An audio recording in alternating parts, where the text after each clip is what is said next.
तिचं तर सगळ्यावर संशय, पण तसं काही नाही आहे.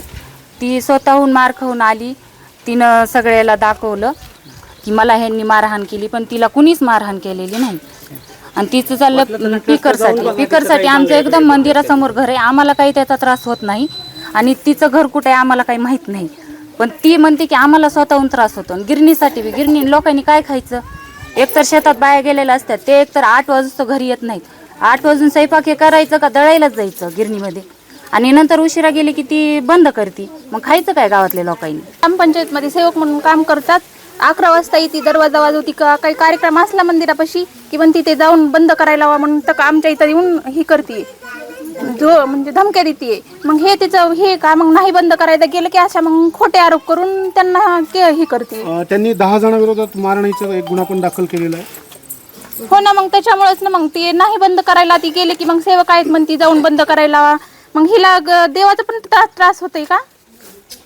हे सगळं म्हणजे सगळं खोटच आहे. हे तर त्यांच्या घरच्यांनीच मारून ते सगळं हे केले. ती झाली वकील, आणि वकिलीच्या जोरावर तिला माहिती की कायदा कसा चालवायचा आणि कसा फिरवायचा. त्याच्यामुळं अगणित खोटे गुन्हे दाखल केले तिनं. माझ्यावर स्वतः अॅट्रॉसिटीचा गुन्हा दाखल केला दुसऱ्याच्या हातानं. त्याच्यात अक्षरशः कोर्टात साक्षीदारसुद्धा आलेत, हजर झाले नाहीत, आणि निर्दोष निघालो आम्ही.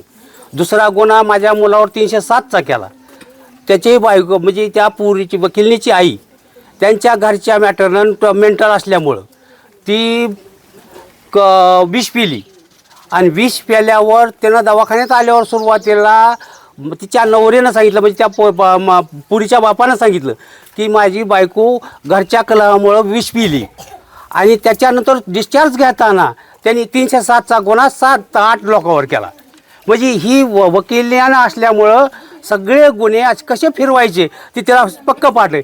तिसरा गुन्हा त्या चुलतीचा त्यानं विनयभंगाचा गुन्हा दाखल केला. आज 10 माणसं त्याच्यात आहेत.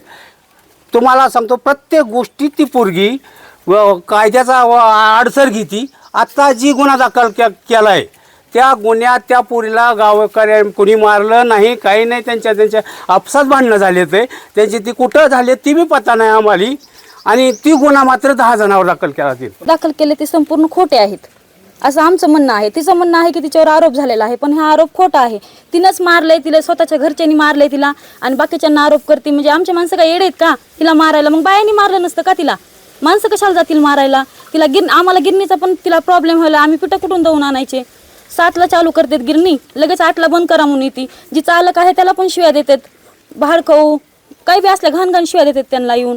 मग ते गिरणी बंद करतात. ती झाला प्रॉब्लेम, तिला पिकरचा प्रॉब्लेम आहे. हनुमान जयंती होती आता 2 दिवसाखाली, तिनं ती पण बंद करायला लावली. म्हणजे संस्कृती करायचीच नाही का? असं गावामध्ये काही धार्मिक कार्यक्रमच करायचे नाहीत का? पहिले ह्याच्या अगोदर पण गुन्हे दाखल झाले. एक 302चा गुन्हा दाखल झाला होता ह्याच्या अगोदर, म्हणजे काही काळानंतर. तर एक तिच्याच आजोबाला मारून तिनं दुसऱ्यावर गुन्हा दाखल केला की हा मर्डर आहे म्हणून. तो गुन्हा सिद्ध पण झाला की ज्यांच्यावर आरोप केला होता की ते खोटा आहे म्हणून. तरी पण तिला कळत नाही. तरी पण आता तिनं 10 लोकांना अजून अडकलेलं आहे. अर्ध्या गावावर गुन्हे दाखल केलेत तिनं.